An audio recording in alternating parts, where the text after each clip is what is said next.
akan membuka rahasia, 5 rahasia terlepas dari belenggu iblis. Bu, kenapa sih Ibu ambil tema 5 rahasia supaya terlepas dari belenggu iblis? Sementara kita ini hidup di dunia penuh masalah. Iya benar, di dunia ini adalah tempat masalah.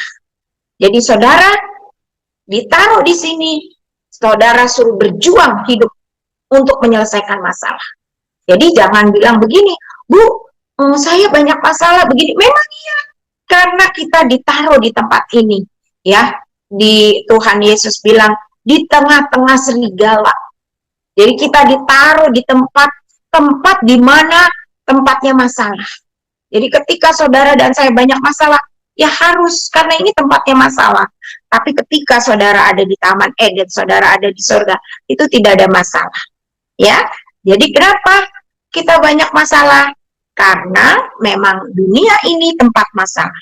Dunia ini menjanjikan dosa, dan dosa kalau kita kerjakan terasa enak, tapi hasilnya saudara bisa terseret oleh dunia ini, terseret oleh dosa, dan saudara bisa jadi bulan-bulanan iblis.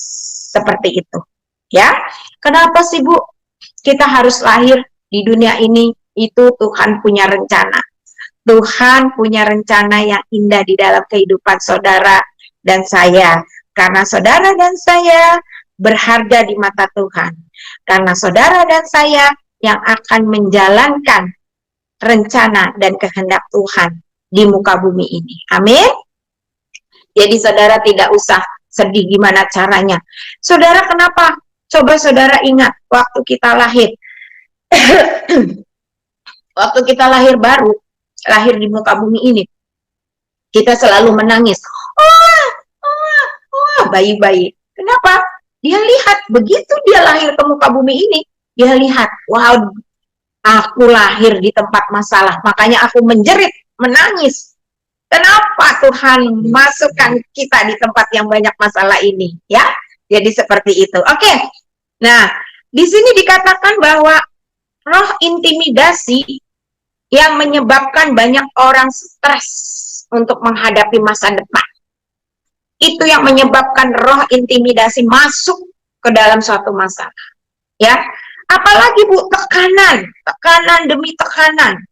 Saudara ketika ada masalah jiwanya ketekan. Ya, pikirannya ketekan. Ya, terus intimidasi mulai masuk, pelan-pelan masuk, terus masuk melalui pikiran, melalui hati, melalui jiwa. Tekanan hidup saudara semakin drop. Itu yang menyebabkan stres, ya. Terus godaan apa Bu? Godaan selama ini saudara-saudaraku sering keluar rumah bekerja, mungkin tidak terlalu mikirin. Tapi ketika saudara di rumah, godaan-godaan ketemu lagi sama istri, marah-marah, ketemu lagi sama anak, marah-marah. Ya, saudara jangan manfaatkan momen COVID ini untuk ribut, untuk marah-marah. Coba saudara siapkan momen ini untuk bersatu, untuk hidup sama-sama berdoa, sama-sama saling mengasihi, sama-sama saling menyayangi, ya, sama-sama rukun. Karena firman Tuhan berkata, apabila kita hidup rukun, berkat Tuhan dapat turun, ya, melalui godaan, melalui masalah, melalui tekanan, melalui intimidasi, kita hanya kuat lewat doa dan firman. Amin. Nah, karena itu di rumah-rumah jangan hanya diam, aktif untuk berdoa, aktif. Nonton YouTube tentang khotbah-khotbah hamba-hamba Tuhan, ya, seperti itu. Saudara, kita lihat mulai dalam kehidupan sehari-hari. Banyak sekali orang percaya dibelenggu oleh masalah, juga dibelenggu oleh dosa. Hanya masalah yang mengikat kehidupan kita, hanya masalah yang dapat mengikat kehidupan kita, hanya masalah yang dapat membelenggu kehidupan kita, sehingga hidup kita terintimidasi, sehingga hidup kita tertekan, seperti itu, ya. Sehingga di dalam kehidupan kita selalu kita pikirin masalah, selalu kita dibelenggu oleh masalah. Padahal masalah itu ada dosa yang mengikuti. Ketika ada dosa yang mengikuti, iblis bekerja di situ. Amin. Saudara, waktu demi waktu, hari demi hari, kita jangan buang percuma. Kita manfaatkan, jam demi jam kita manfaatkan untuk bersatu dengan keluarga, untuk saling mendoakan, untuk buat mesbah keluarga. Supaya apa? Supaya roh kita berjaga-jaga dan berdoa. Ya, karena lawanmu adalah iblis. Lawanmu adalah masalah. Amin. Nah, saudara, apakah orang hidup di dunia ini tidak ada masalah? Semua orang yang hidup di muka bumi ini punya masalah. Jadi, saudara harus sadar, ya, semenjak kita lahir, kita memang ditempatkan di kehidupan yang banyak masalah. Saudara punya masalah tidak sendirian. Semua manusia di dunia ini mempunyai masalah, ya. Cuma masalahnya atau salibnya lain-lain, ya, sesuai dengan kekuatan masing-masing. Saudara mungkin kuat diselingkuhin, tapi orang ini tidak kuat diselingkuhin. Dia punya masalah lain, ya. Mungkin masalah sakit penyakit atau mungkin masalah ekonomi. Setiap orang masalahnya berbeda-beda. Tetapi itu yang disebut masalah. Semua orang punya masalah, ya. Hanya masalah yang selalu mengikat kehidupan kita. Ketika ada masalah, kita terikat dengan masalah itu, ya. Akhirnya, ketika kita terikat, kita terbelenggu. Ketika kita terikat sama masalah itu, kita terbelenggu. Ketika kita terbelenggu, kita mikirin masalah itu. Bahkan saat kita terbelenggu oleh masalah, hidup kita seperti di penjara. Jadi ketika saudara punya masalah, ingat, saudara lagi di penjara, lagi dibelenggu, ya. Tapi saudara jangan selalu fokus di dalam kehidupan masalah.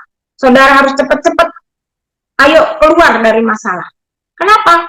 Karena kalau kita pikirin, kita terbelenggu, kita terpenjara oleh masalah ini, akhirnya pikiran kita habis cuma untuk mengikuti masalah. Cuma untuk memikirkan masalah. Akhirnya badan kita jadi sakit. Ya, kenapa orang banyak di rumah sakit? Karena punya masalah. Masalahnya berat, Bu. Nah, nggak ada. Tuhan Yesus bilang nggak ada masalah berat. Karena kuk yang kupasang bebannya ringan. Amin. Kuk yang kupasang bebannya ringan. Jadi ketika saudara bikin pikiran saudara fokus ke masalah, kuk yang dipasang bukan bebannya ringan, jadi berat. Jadi kalau saudara bilang, aduh Bu, berat sekali rasanya masalah ini Bu. Kayaknya bertubi-tubi ini belum selesai, udah datang lagi. Karena saudara pikirin. Ya, saudara tahu, sifat iblis itu kalau kita nggak pikirin, kita cuekin, dia malah bingung. Dia malah pergi. Begitu juga masalah. Masalah itu ditunggangi iblis. Saudara pikirin, dia malah senang. Malah tambah lagi masalah, ditambahin lagi. Kata iblis, saudara kok pikirin masalah? Wow, luar biasa. Saya tambahin lagi ya bonusnya. Iblis bilang gitu. Dipikirin lagi. Saya tambahin lagi bonusnya. Pikirin lagi. Tambahin lagi bonus. Akhirnya apa? Iblis datang hanya untuk mencuri, membunuh, dan membinasakan. Ya, seperti itu. Jadi, iblis senang kalau saudara mikirin. Karena ditambah-tambah bonusnya sama iblis. Ya. Nah, saudara merasa bahwa saudara tidak sanggup lagi menghadapi masalah ini. Memang tidak ada yang sanggup mengatasi masalah ini kecuali Tuhan Yesus. Jika kita ada masalah, kita serahkan kepada Tuhan Yesus. Kita serahkan kepada Roh Kudus. Roh Kudus, Tuhan Yesus selesaikan masalah ini dengan luar biasa. Kenapa? Ketika kita serahkan masalah ini, itu Roh Kudus bekerja di dalam masalah itu, menyelesaikan, ya, mencari jalan keluar. Caranya gimana? Karena kita udah serahkan. Jadi semua masalah yang ada di dalam hidup saudara dan saya itu diizinkan oleh Tuhan untuk mendatangkan kebaikan. Kok diizinkan, Bu? Masa Tuhan begitu banget ngizinin kita ada masalah, ngizinin kita ada problem? Iya, supaya Tuhan bekerja untuk mendatangkan kebaikan. Kan masalah kata ibu ada iblisnya. Kenapa? Diizinkan oleh Tuhan. Saudara lihat Ayub. Ayub begitu orang yang saleh. Orang yang paling taat di muka bumi ini, kata Tuhan. Tapi iblis jalan berkeliling. Dari mana kamu? Kata Allah Bapa. Aku sedang keliling-keliling mencari orang yang bisa saya goda, yang bisa saya hancurkan hidupnya. Oh, tapi saya punya satu manusia yang luar biasa. Dia punya iman yang luar biasa. Dia punya kesalehan yang luar biasa. Dia punya ketaatan yang luar biasa. Dia punya jam doa yang luar biasa. Saya tahu itu. Ya, itu Ayub. Bolehkah saya menggodanya? Bolehkah saya memberi masalah? Silakan. Tapi jangan ambil nyawa. Nah, jadi saudara dan saya diizinkan. Ayub yang segitu taatnya aja diizinkan oleh. Begitu juga saudara dan saya. Karena saudara dan saya berharga di mata Tuhan. Oleh sebab itu berharganya Tuhan, saudara dibentuk oleh Tuhan melalui semua masa. Amin. Saya tidak sanggup lagi, Bu. Serahkan kepada Tuhan masalahmu. Dan jangan pikirin. Ya, sudah patah semangat. Hidupnya sudah tidak sanggup dengan masalah-masalah yang ada. Bahkan inginnya rasanya mau mati, mau bunuh diri, Ibu. Saya udah gak sanggup. Kepenginnya mati aja, biarinlah, jangan pikirin nanti. Yang penting saya udah mati, udah gak mikirin masalah ini. Orang Kristen banyak seperti itu, ya. Saya konselingin orang juga seperti itu, saudara. Jadi orang langsung ambil jalan pintas. Itu yang mau dimauin iblis, Bu. Saya kalau konseling ngomongin nyeletuk. Ibu mau seperti itu, Bapak mau seperti itu yang dimauin iblis. Berarti Bapak lulus ikut iblis di neraka.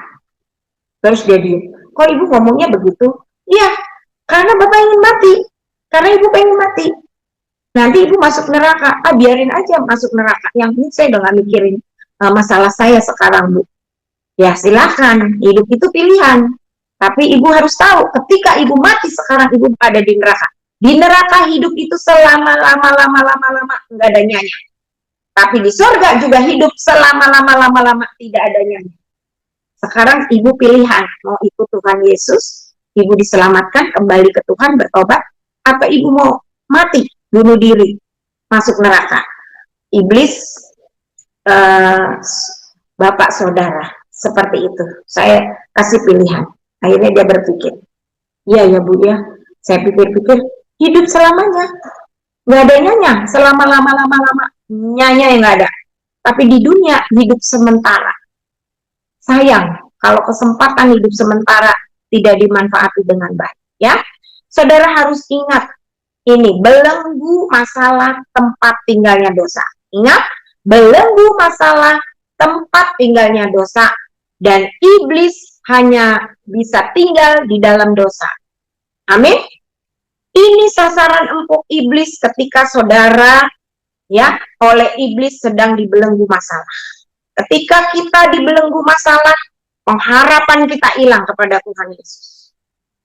Iman kita turun. Pikiran kita langsung fokus kepada masalah. Ya, pengharapan kita hilang, ditelan oleh keadaan. Terus maupun oleh kondisi yang kita alami. Saat terus kondisi kita lihat lagi, kita berpikirnya sudah tidak ada jalan lain. Sudah tidak ada jalan keluar. Akhirnya kondisi kita makin ngedrop. Pikiran kita makin ngedrop. Ya, sampai kita sakit. Ya, kita senang dan kita terlena dengan kondisi yang kita alami akibat terbelenggunya masalah. Kenapa kita senang? Karena kita pikirin. Ketika kita pikirin, kita lagi senang dibelenggu oleh masalah. Karena iblis datang hanya untuk mencuri, membunuh, dan membinasakan.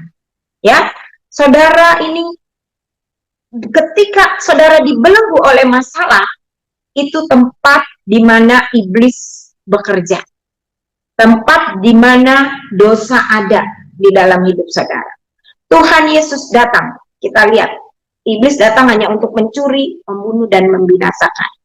Itu pilihan saudara berpikir untuk masalah. Tapi Tuhan Yesus datang. Kita buka Yohanes 10 ayat 10.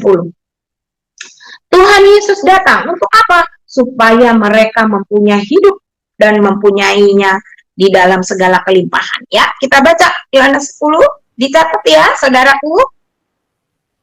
Yohanes 10 ayat 10. Pencuri datang hanya untuk mencuri dan membunuh dan membinasakan. Aku datang supaya mereka mempunyai hidup dan mempunyainya dalam segala kelimpahan. Amin. Nah, saudara lihat firman ini. Ada dua sisi. Saudara mau ikut iblis, pencuri. Datang hanya untuk mencuri, membunuh, dan membinasakan. Jadi kalau saudara yang ingin bunuh diri, punya masalah, ingin hidup, mikirin masalah, pencuri datang hanya untuk mencuri dan membinasakan. Roh maut bekerja di sini, dosa ada di sini, roh jahat ada di sini.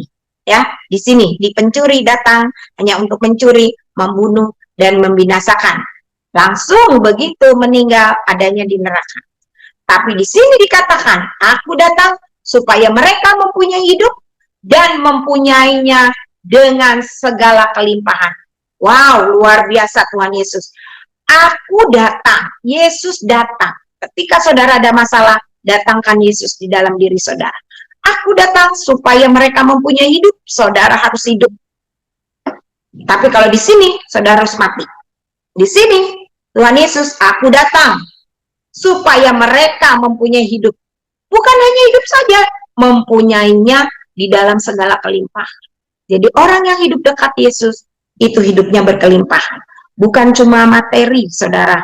Orang Kristen ini jeleknya kalau hidup berkelimpahan, pikirannya materi. Hidup berkelimpahan itu hidup penuh damai sejahtera, hidup penuh dengan kasih karunia, hidup penuh dengan belas kasih. Itu yang disebut berkelimpahan.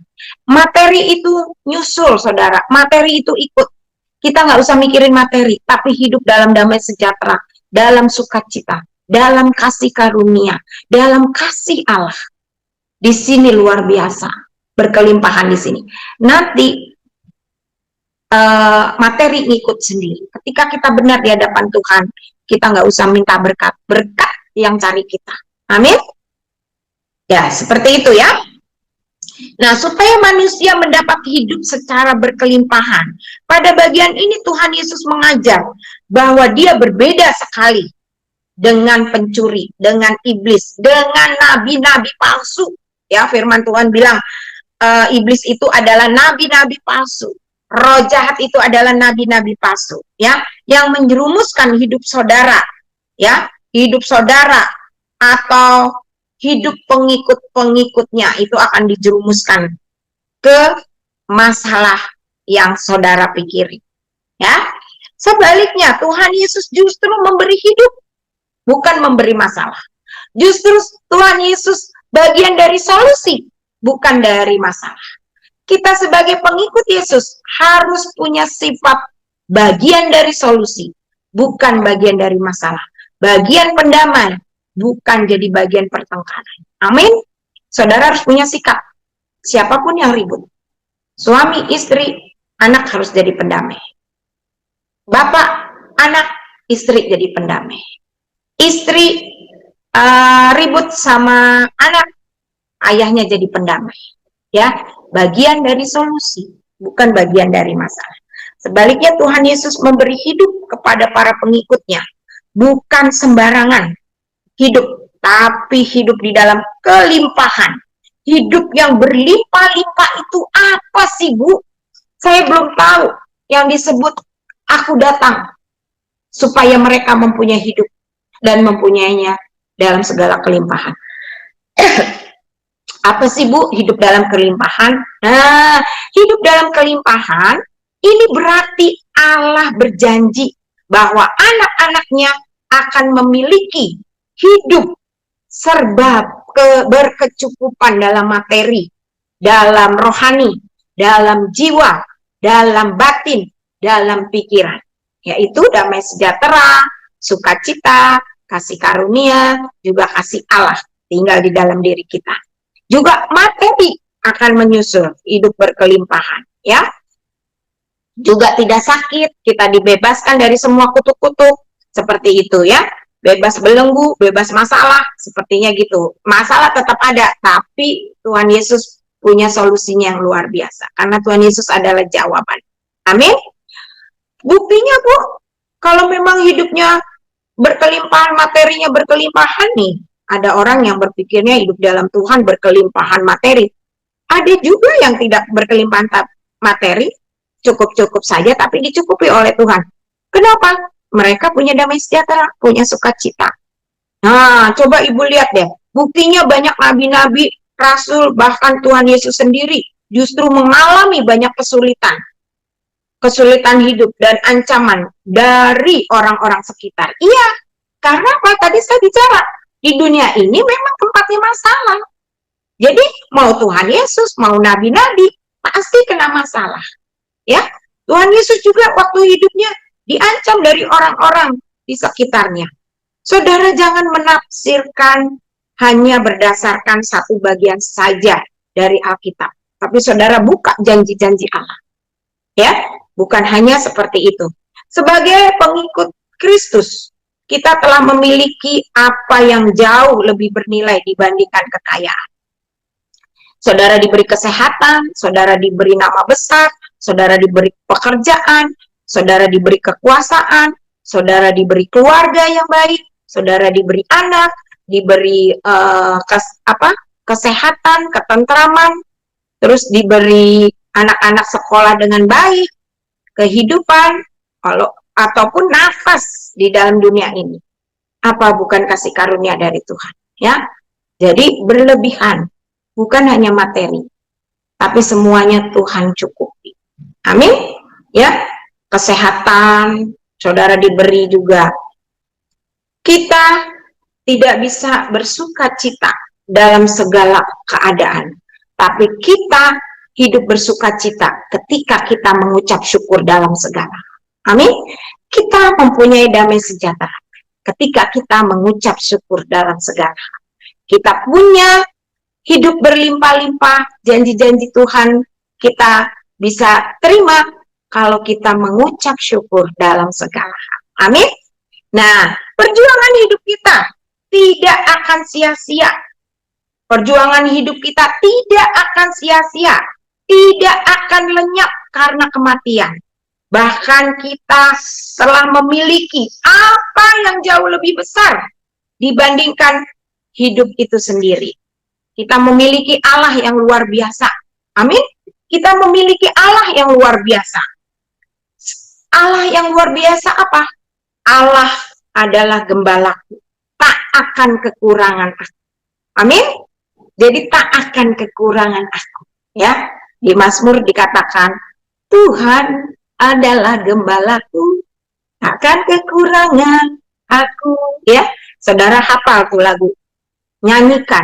Ketika saudara ada masalah, nyanyikan, Tuhan adalah gembala. Gembala kita, gembala saudara, dan gembala saya. Tak akan kekurangan.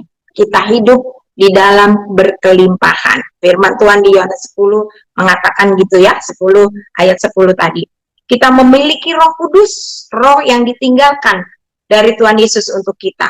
Ya, Roh Kudus adalah penolong, penghibur, melindungi, menjagai, bahkan membimbing kita untuk hidup benar di hadapan Tuhan. Amin.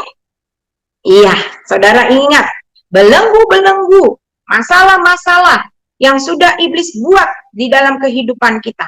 Saudara jangan pikirin. Karena belenggu-belenggu itu yang membuat kita menjadi rusak pikiran kita, rusak jiwa kita. Apa saja, Bu, belenggu-belenggu itu? Ya, pekerjaan yang tidak menentu itu membelenggu kita. Ekonomi yang tidak menentu, masa depan yang tidak menentu, itu membelenggu kita. Apalagi ada COVID seperti ini, membelenggu kita. Apalagi saudara-saudaraku yang tergeletak di rumah sakit, ya, memikirkan COVID-nya, memikirkan bisa sembuh nggak ya, bisa sembuh nggak. Jangan, saudara harus punya iman, saudara harus fokus kepada Tuhan. Dalam nama Yesus, aku pasti sembuh. Pikirkan kesembuhan. Ya, saudara-saudaraku yang sedang tergeletak di rumah sakit, baik penyakit, baik COVID, saudara pikirkan sudah sembuh. Amin. Jangan pikirkan sakit. Tapi Bu, jangan tapi lagi. Tapi kelihatan keadaan saya demam. Lihat keadaan saya stroke. Lihat keadaan saya makin sakit, makin menggigil, makin nggak kuat Bu. Ngerasain penyakit. Jangan. Saudara harus berpikir positif. Ya. Saudara ingat, saya pernah khotbahin tentang kutuk perkataan. Nah, saudara kutuk itu penyakit supaya pergi. Kutuk itu semua penyakit. Lalu saudara ganti dengan berkat. Pikirkan saudara sudah sembuh. Pikirkan kasih Allah luar biasa. Aku datang supaya kamu hidup di dalam kelimpahan. Supaya kamu hidup. Supaya kamu tidak sakit, hidup. Supaya kamu tidak mati, hidup, kata Tuhan. Hidup di dalam kelimpahan, bukan hidup sembarangan. Amin. Nah, kemudian Bu, tapi orang-orang di sekeliling kita suka membenci kita. Saya jadi pikirin, semua itu tetangga-tetangga aku. Saya dikata-katain, dihina-hina. Saya difitnah. Nah, saudara pikirin, saudara akan sakit. Terus rumah tanggaku selalu bermasalah. Suami saya nyeleweng terus. Suami saya demen main perempuan, Bu. Suami saya doyan perempuan. Wah, sampai seperti itu ya. Kalau ibu udah sedih, udah nangis. Suami saya itu doyan perempuan. Nah, kemarin Pak Harrison membahas LGBT. Saudara, coba suruh pilih. Suami doyan perempuan, apa doyan laki-laki? Dua-duanya jangan dipilih ya, saudara. Dua-duanya jangan dipilih. Suami saya cuma pilih saya, seperti itu. Ya, katakan, suami saya milik saya dan cuma sama saya, tidak bisa sama yang lain. Seperti itu ya. Perkatakan yang baik. Tapi keluarga saya banyak masalah. Anak-anak saya ngelawan, anak-anak saya ninggalin saya, anak-anak saya membenci saya. Saudara jangan pikirin. Anak-anakmu bukan milikmu, milik Tuhan. Biarin Tuhan yang mengerjakan anak-anakmu, yang mendidik anak-anakmu. Ketika anak saudara sudah tidak bisa dididik lagi sama saudara, sudah tidak bisa diajak ngomong sama saudara, serahin nama Tuhan. Nanti Tuhan yang didik, Tuhan yang mengajar dia supaya dia jadi orang benar. Ya, tapi teman-teman pelayanan juga ribut Bu. Kata-katain saya lah, sok rohani, sok ini, sok itu. Jangan dipikirin. Saudara jangan fokus kepada masalah. Amin. Semua itu harus kita hadapi dalam kehidupan sehari-hari. Tetapi keadaan ataupun masalah yang terjadi tidak boleh menghalangi kita untuk tetap setia kepada Tuhan. Amin. Jangan sampai kondisi tersebut justru membelenggu, bahkan memenjarakan hidup kita. Sehingga kita tidak dapat berbuat maksimal. Ya, kita buka di Kisah Rasul 16 ayat 26. Ya, kita tidak dapat berbuat semaksimal mungkin bagi kemuliaan nama Tuhan gara-gara kita mikirin masalah. Ya, Kisah Rasul 16 ayat 26. Silakan. Kisah Para Rasul 16 ayat 26. Akan tetapi terjadilah gempa bumi yang hebat sehingga sendi-sendi penjara itu goyah, dan seketika itu juga terbukalah semua pintu dan terlepaslah belenggu mereka semua. Amin. Amin. Kita sekarang belajar ya dari Rasul Paulus ya. Di Kisah Rasul 16 ayat 26, akan tetapi terjadilah gempa bumi saat Paulus dan Silas di penjara. Terjadilah gempa bumi yang hebat. Ketika kita ada masalah, itu seperti gempa bumi yang hebat. Sehingga sendi-sendi di penjara itu goyah. Sehingga sendi-sendi tubuh kita menggigil, nggak bisa tidur. Sehingga pikiran kita membuat kita nggak bisa tidur. Sehingga belenggu-belenggu tergoyah. Ya, pikiran-pikiran kita semua terganggu di sekitar itu juga. Tapi terbukalah semua pintu dan terlepaslah belenggu mereka semua. Wow, ya. Jadi kita belajar dari Rasul Paulus, ya. Di firman Paulus dan Silas ini dapat benar-benar Paulus dan Silas mempunyai tantangan dari orang-orang yang tidak suka pada pemberitaan Injil. Akhirnya Rasul Paulus dan Silas dipenjara. Ya, kita belajar dari sini. Bahkan mereka ditangkap, didera, kemudian dimasukkan ke dalam penjara. Kita buka di Kisah Rasul 16 ayat 23 dan 24. Ya, saudara lihat. Ketika kita melepaskan belenggu iblis, sekarang kita lihat mereka ditangkap, didera, kemudian dimasukkan penjara. Silakan. Kisah Rasul 16 ayat 23 sampai 24. Setelah mereka berkali-kali didera, mereka dilemparkan ke dalam penjara. Kepala penjara perintahkan untuk menjaga mereka dengan sungguh-sungguh. Ayat 24. Sesuai dengan perintah itu, kepala penjara memasukkan mereka ke ruang penjara yang paling tengah dan membelenggu kaki mereka dalam pasang yang kuat. Ya, saudara lihat mereka berkali-kali didera dan mereka dilemparkan ke dalam penjara. Ya, Paulus dan Silas dilemparkan di dalam penjara dan kepala penjara diperintahkan untuk menjaga dengan sungguh-sungguh. Ya, jadi ketika saudara ada masalah, iblis menjaga saudara dengan sungguh-sungguh. Ketika saudara punya belenggu masalah, dibelenggu tadi dikatakan Paulus dibelenggu, itu iblis bekerja sungguh-sungguh sesuai dengan perintah dari bosnya.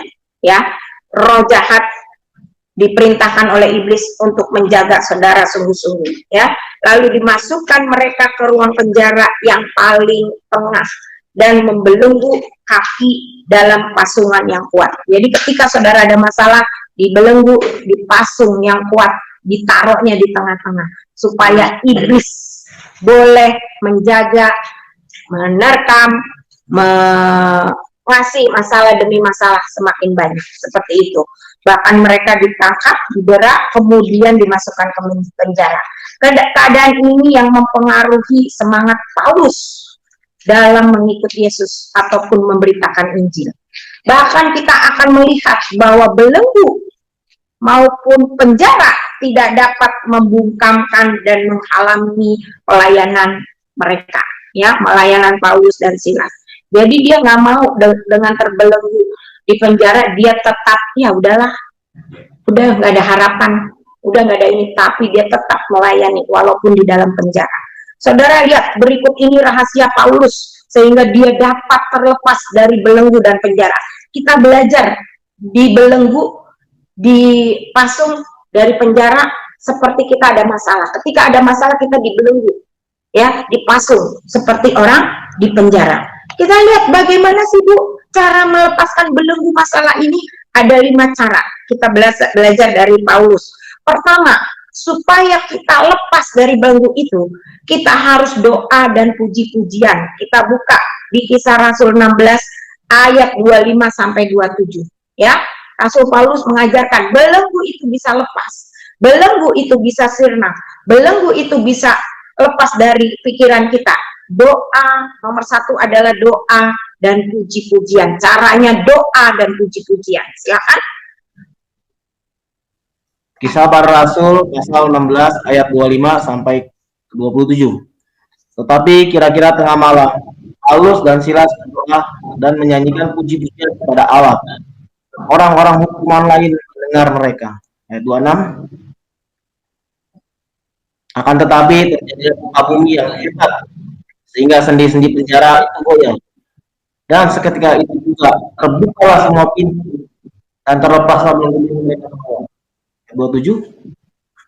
Ketika kepala penjara itu terjaga dari tidurnya dan melihat pintu-pintu penjara terbuka, ia menghunus pedangnya hendak membunuh diri. Karena ia menyangka belum selesai. Oke. Karena ia menyangka bahwa orang-orang hukuman itu telah melarikan diri. Iya, bacanya jangan diputus, harus lanjut, ya, tidak boleh mengurangi firman. Ya, di sini dikatakan bahwa saat Paulus di dalam penjara, Paulus dan Silas berdoa, menyanyi puji-pujian. Ini firman Tuhan. Dia kasih tip Paulus. Saat kita ada masalah, kita menyanyikan puji-pujian kepada Allah dan orang-orang di hukuman mendengarnya. Ya, ketika kita puji-pujian, nyanyi puji-pujian, akan tetapi terjadilah gempa bumi. Nah, ketika Paulus dan Silas puji-pujian, terjadilah gempa bumi yang hebat. Nah, begitu kita punya masalah, kita puji-pujian nyanyi, terjadilah gempa bumi yang hebat. Terjadilah di sini. Iblis langsung bergerak. Iblis mau lepas. Iblis mau melepaskan belenggu-belenggu kita. Ya, seperti ini Paulus nyanyi puji-pujian. Tiba-tiba terjadilah gempa bumi yang hebat sehingga sendi-sendi penjara itu goyah, dan seketika itu juga terbukalah pintu, terlepaslah belenggu. Wah, tapi ketika belenggunya terlepas, pintu-pintu terlepas, kepala penjara sedang tidur, ya. Saudara harus buat iblis tidur dan pergi dari kehidupan saudara, ya. Jadi dia tidak mengawasi kita lagi. Ketika kepala penjara itu terjaga dari tidurnya, melihat pintu-pintu penjara, menghunus dia pedangnya, ingin bunuh diri. Nah, buat iblis seperti ini, ya, dia terbelenggu, dia lihat belenggu kita lepas, penjara kita lepas, tiba-tiba iblis bangun, lihat, dia ingin bunuh diri, dia keluar dari kehidupan kita, ya. Disangka karena ia menyangka bahwa orang-orang hukuman itu telah melarikan diri, seperti itu, ya. Nah, saudara, penjara tidak membuat Paulus dan Silas bersedih atau muram atau menangis atau putus asa atau stres atau tertekan atau terintimidasi. Nah, ketika saudara punya masalah, sifat itu keluar semua. Tetapi mereka justru menaikkan doa, menaikkan puji-pujian, menaikkan lagu ucapan syukur kepada Allah, walaupun dia di penjara. Tidak menjadi halangan buat dia hidup di penjara. Hidup boleh di mana aja, tapi hati dia, pikiran dia, jiwa dia, roh dia harus fokus kepada Tuhan.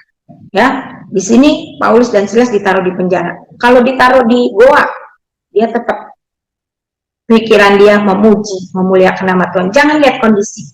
Ya, firman Tuhan mengajarkan di sini, jangan lihat kondisi. Kita tetap punya pengharapan. Ya, tidak menjadi alasan bagi Paulus untuk berhenti berdoa dan memuji Tuhan saat di penjara. Dalam segala keadaan dia tetap bersyukur kepada Allah, baik dalam keadaan senang maupun susah.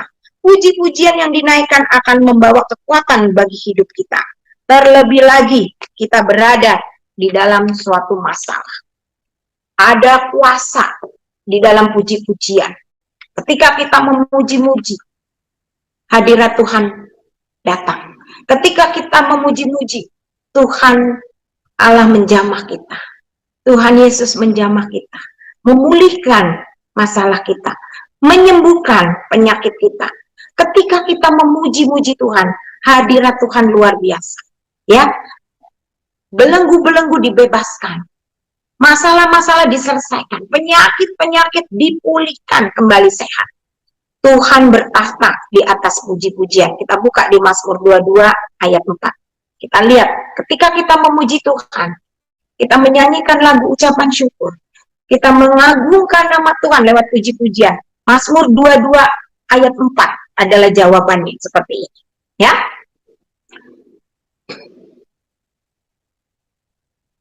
Mazmur 22 ayat 4. Silakan.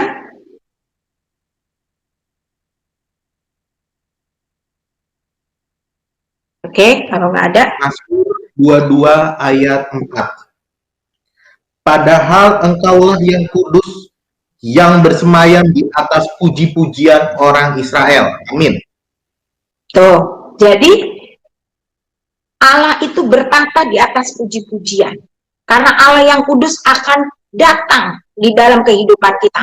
Akan datang di dalam masalah kita untuk menyelesaikan lewat puji-pujian itu. Bahkan lewat doa dan puji-pujian kita akan terlepas dari belenggu dan dari penjara yang mengurung hidup kita, yang mempasung hidup kita.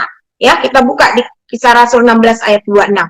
Jadi kita dibelenggu oleh masalah. Ketika kita puji-pujian, belenggu itu bisa terlepas. Ya, Kisah Rasul 16 ayat 26.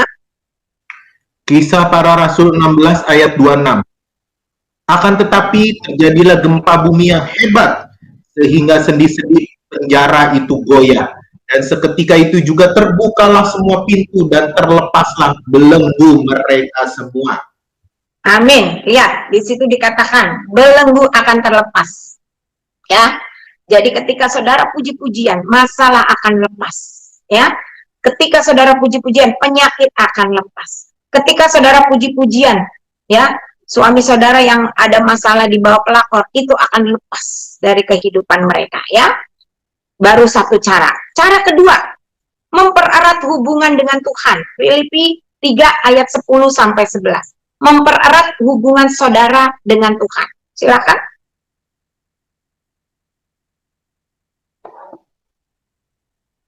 Mazmur 3 ayat 10 sampai 11, kita harus mempererat hubungan dengan Tuhan. Filipi 3 ayat 10 sampai 11.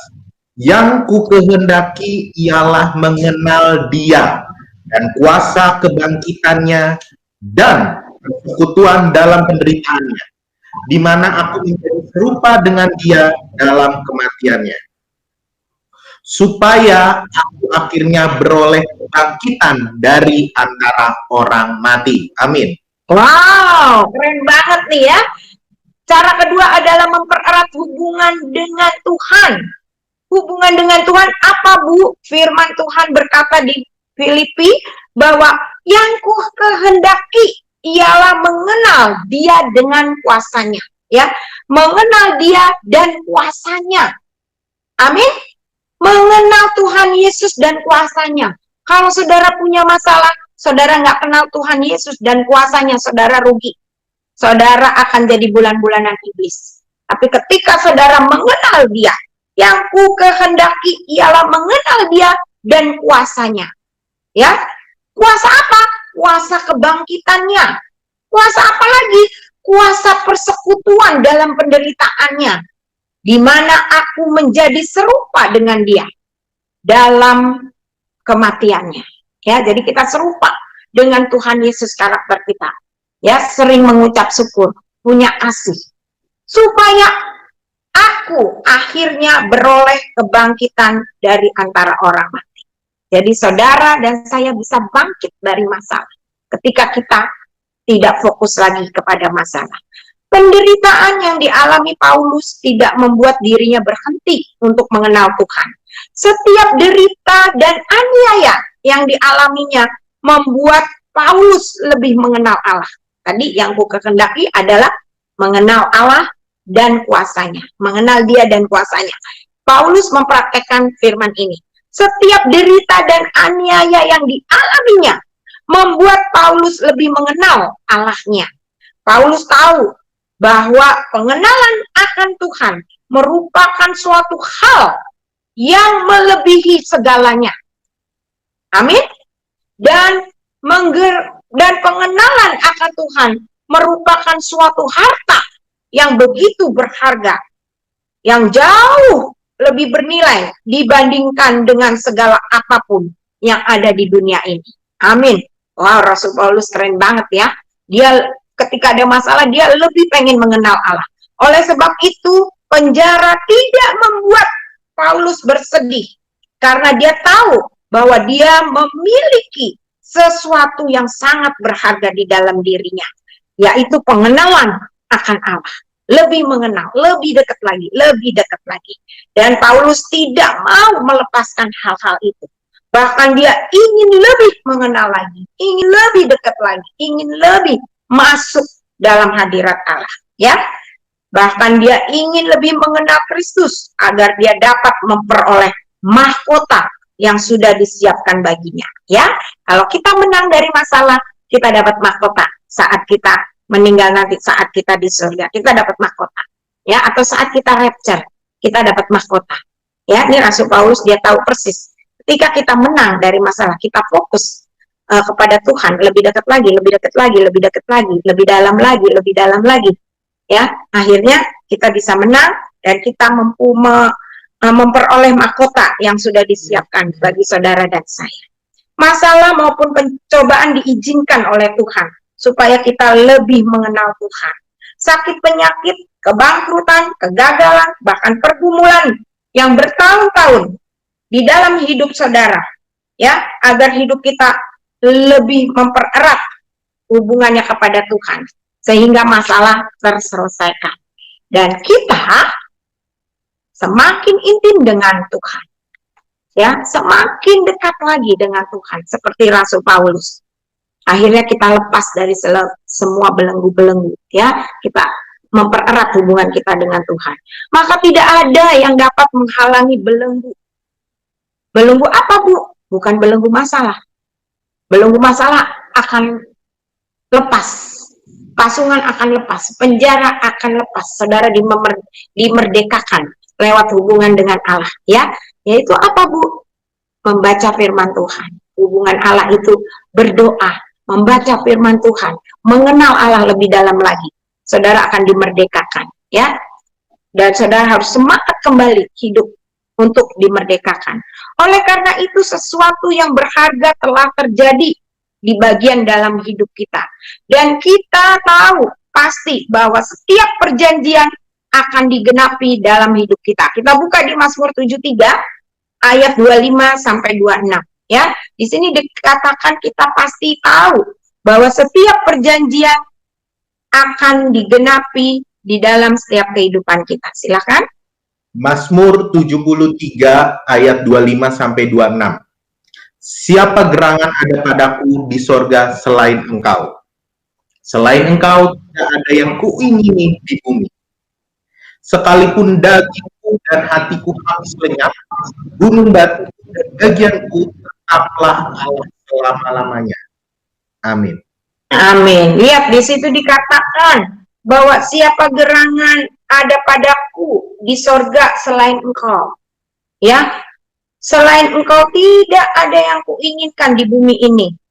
Sekalipun dagingku yang bikin hidup kita inginnya berbuat dosa. Dagingku ini inginnya cenderung ingin dosa. Ya, kalau saudara ingin mengikuti keinginan daging, inginnya berdosa. Ya, dan hatiku habis lenyap, gunung batuku dan bagianku tetaplah Allah selama-lamanya. Saudara harus megang Allah selama-lamanya di dalam hidup saudara dan saya. Amin. Saya punya kesaksian sedikit. Jadi ketika saya melayani pasangan suami istri yang tadinya baik, yang tadinya berumah tangga baik, semuanya senang, tiba-tiba ada masalah. Apa, Bu, masalahnya? Ekonominya mulai, ya, COVID begini, ekonomi berkurang. Ketika ekonomi berkurang, istrinya malah nyeleweng. Nah, sekarang ini lagi ngetren. Istrinya yang nyeleweng, istrinya yang minta cerai, istrinya yang sewa pengacara, istrinya juga yang ingin pisah. Sekarang dunia terbalik, ya. Zaman saya dulu masih kecil, kalau istrinya nyeleweng ketakutan, takut ketahuan suaminya, takut dipecat jadi istri. Ya, iblis bekerjanya seperti itu zaman dulu. Tapi zaman sekarang keren. Yang nyeleweng, yang memecat, yang ingin pisah. Yang nyeleweng juga yang sewa pengacara untuk pisah. Nah, seperti itu. Istrinya nyeleweng, istrinya kabur, istrinya cari pengacara untuk bisa cerai. Nah, saya nasehatin, ya, dua-duanya kawan saya nasehatin satu persatu, dia nggak mau. Saya kasih tahu, kalau saudara sampai cerai, saudara sedang melawan Tuhan. Hati-hati, rencana Tuhan saudara gagalkan. Ke istrinya begitu, ke suaminya juga saya ngomong, saudara sedang menghancurkan rencana Tuhan. Jadi kalau saudara sampai cerai, saudara sedang menghancurkan rencana Tuhan, saudara sedang melawan Tuhan. Kenapa? Karena saudara ingin daging. Ya, tadi dikatakan daging adalah lemah. Kenapa? Karena daging adalah punyanya dosa. Ya, jadi ketika kedagingan, roh jahat masuk. Ketika kedagingan, dosa juga masuk di situ. Jadi saudara harus lawan. Ya, cari solusinya, cari hamba Tuhan, konseling. Jangan maunya saudara, tapi lihat maunya Tuhan. Jadi saya cuma wanti-wanti, saya kasih tahu dengan tegas. Kalau saudara sampai cerai, saudara sedang melawan iblis. Saudara sedang melawan Allah, bukan melawan iblis. Tapi saudara mengiyakan iblis, menjadi pengikut iblis. Ya, selamanya saudara tidak akan tenang kalau saudara cerai sama suami. Kenapa? Saudara harus konsekuensinya hidup sendiri. Ketika saudara udah putuskan cerai, saudara harus konsekuensinya hidup sendiri, nggak boleh nikah lagi. Kalau nikah lagi, saudara berzina. Walaupun diberkati di gereja. Di mata Tuhan, saudara sedang berzina. Saya gituin. Akhirnya apa yang terjadi? Suaminya shock, stres. Padahal suaminya bilang, nggak apa-apa, kembali lagi, saya maafkan. Tapi istrinya nggak, nekat. Kenapa istrinya nekat? Mulai itu, dosa pertama tadi ribut di dalam rumah tangga masalah ekonomi. Yang kedua, mengakibatkan dosa selingkuh istrinya dan minta cerai. Mulai rumah tangga berantakan. Yang ketiga, si suaminya main obat-obatan, narkoba. Ya, butol mungkin, saya nggak ngerti obat apa. Tapi si istri bilang, kalau saya hidup sama suami yang obat-obatan, hidup saya bisa tersiksa. Saya lebih baik cerai. Saya bilang tidak boleh cerai. Ya udah, saya pisah aja. Kalau pisah harus berani hidup sendiri. Nggak boleh nikah selamanya. Kalau kamu nikah, kamu sudah melanggar firman Tuhan. Kamu sedang melawan Tuhan. Saudara, apa yang terjadi? Ada dosa yang berikutnya. Suami minum obat-obatan. Sudah menghancurkan rumah tangganya. Bagaimana anaknya? Anaknya dibawa ke sana, dibawa ke sini. Anaknya bingung. Apa jiwanya anaknya bisa damai? Apaan jiwanya anaknya tentram? Walaupun dikasih uang, dikasih apa, dia nggak ingin. Dia ingin ibu bapaknya bersatu. Jiwa anaknya mulai rusak. Kalau sudah besar, jiwa anak ini terintimidasi. Gampang sekali iblis masuk. Kenapa? Dari kecil sudah dirusak sama orang tuanya. Dari kecil sudah dirusak jiwanya sama orang tuanya seperti itu.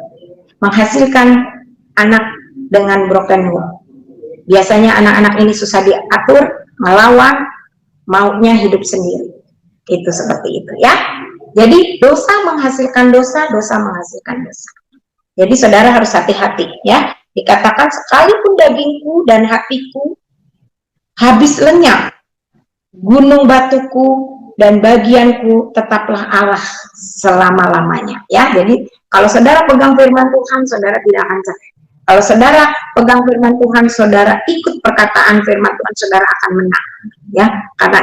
Karena Tuhan Yesus datang supaya engkau memperoleh hidup dalam kelimpahan. Yang ketiga, cara yang ketiga, mau mengampuni semua orang yang sudah menganiaya. Kita buka di Markus 11 ayat 25. Jadi cara yang ketiga, mau mengampuni semua orang yang sudah menganiaya. Ya, silakan. Markus 11 ayat 25. Dan jika kamu berdiri untuk berdoa, ampunilah dahulu sekiranya ada barang sesuatu dalam hatimu terhadap seseorang, supaya juga Bapamu yang di sorga mengampuni kesalahan-kesalahanmu. Amin. Nah, cara yang ketiga, mau mengampuni semua orang yang sudah menganiaya, yang sudah menyakiti hati kamu, yang sudah membuat kamu bangkrut, yang sudah membuat kamu rusak, itu harus diampuni, ya. Karena di sini pengampunan sangat penting dalam hidup kita. Ketika kita bisa mengampuni, kasih Tuhan baru mengalir di dalam orang-orang yang mau mengampuni masalah-masalah, orang-orang yang mau mengampuni musuh kita, ya.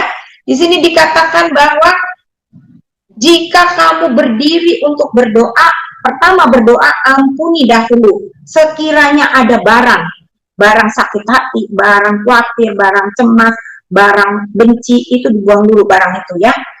Sekiranya ada barang sesuatu dalam hatimu, barangnya dibuang dulu ya, terhadap seseorang, supaya juga Bapakmu yang di surga mau mengampuni kesalahan-kesalahan ya. Jadi barang, menurut Tuhan, barangmu yang ada di dalam hatimu hilangin dulu supaya kamu bisa mengampuni ya. Kita yang mengampuninya mendapat kasih dari Tuhan ya.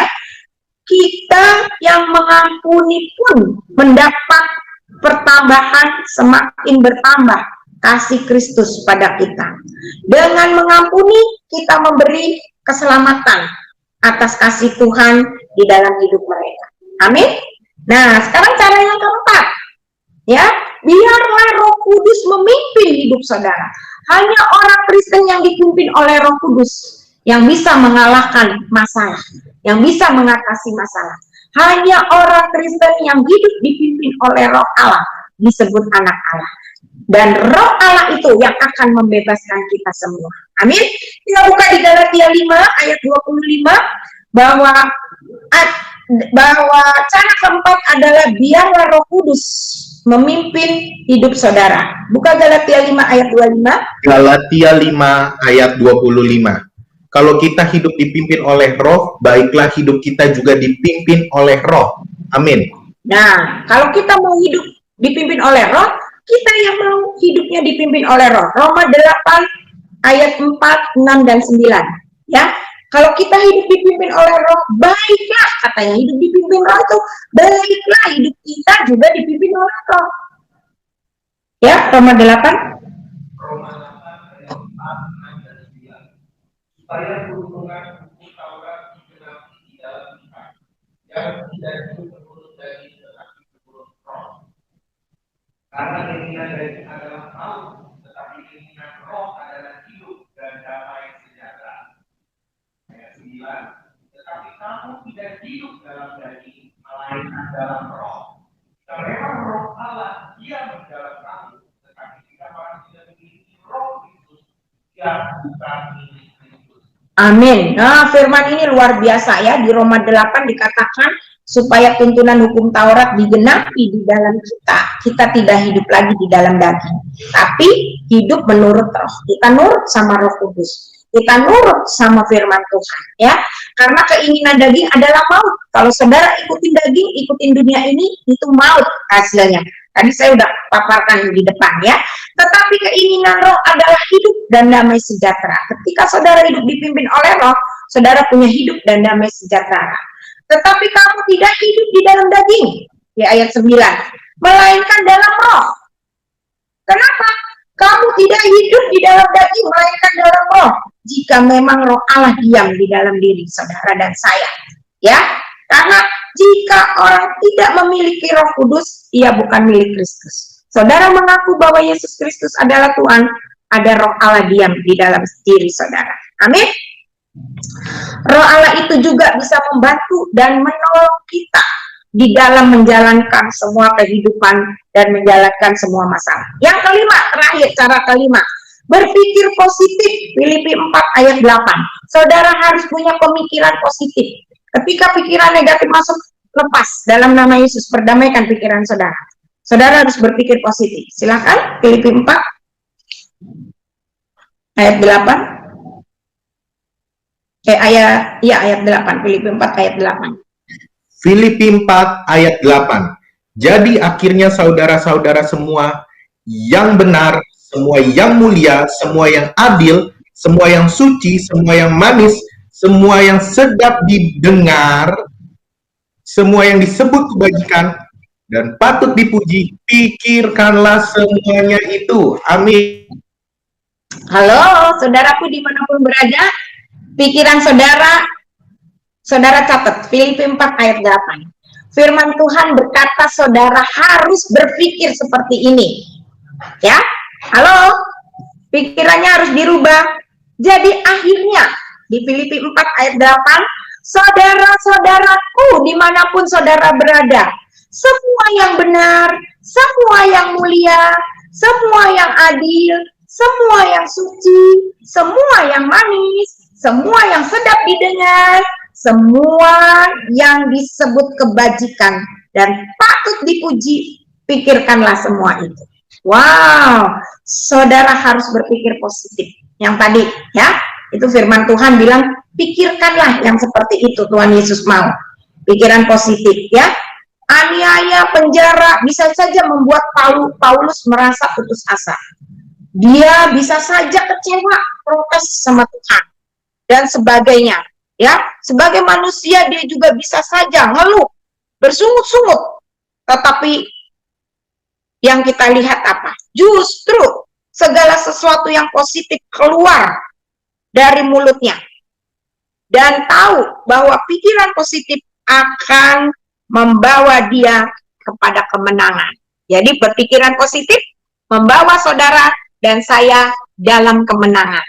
Ketika bangsa Israel berada di padang gurun untuk menuju tanah perjanjian, yaitu tanah Kanaan, banyak dari mereka bersungut-sungut.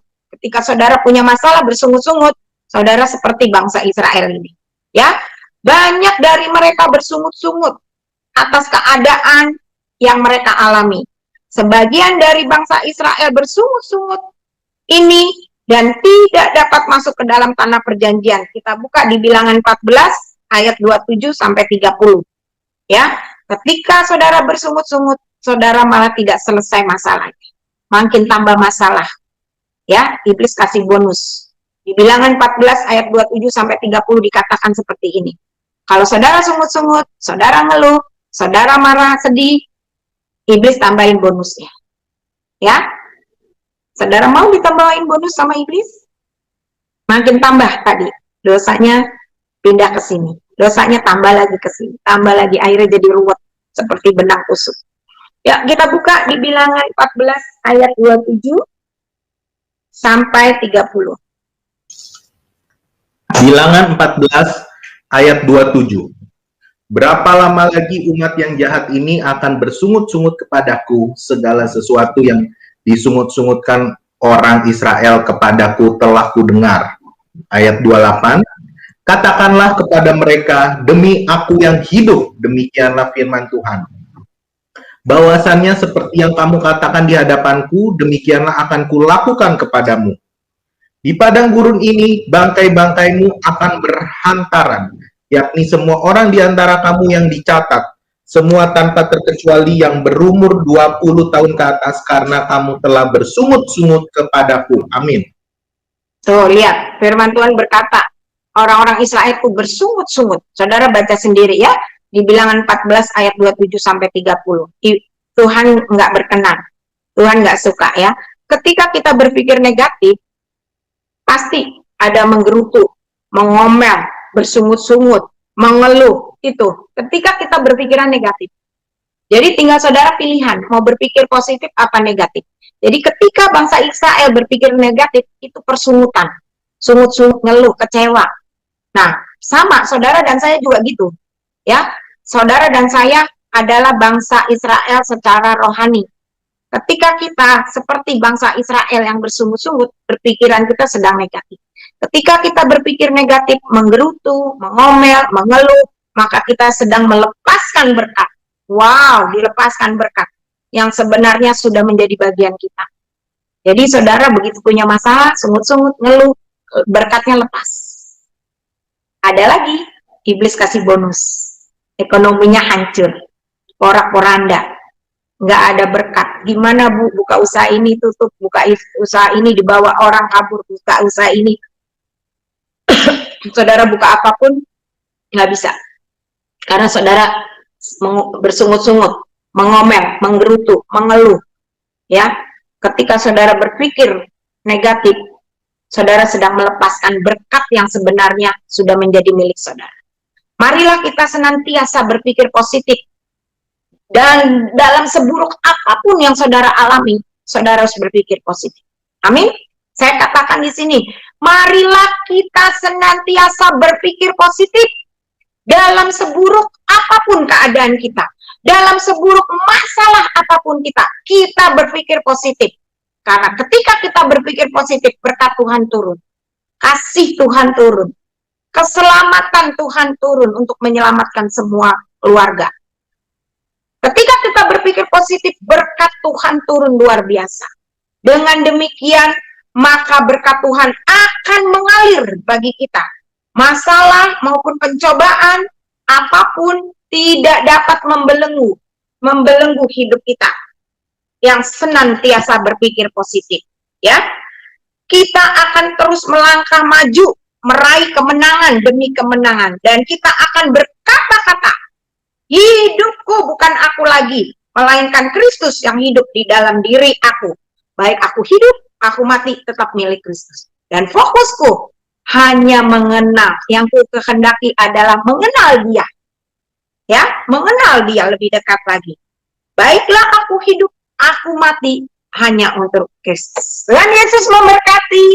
Shalom, saudara, hari ini sungguh-sungguh diberkati oleh firman kebenaran Tuhan, sehingga saudara boleh, kalau Bu saya belum ngerti, boleh putar lagi. Jangan lupa di like, di subscribe ya, supaya saudara tetap hidup di dalam pimpinan Tuhan.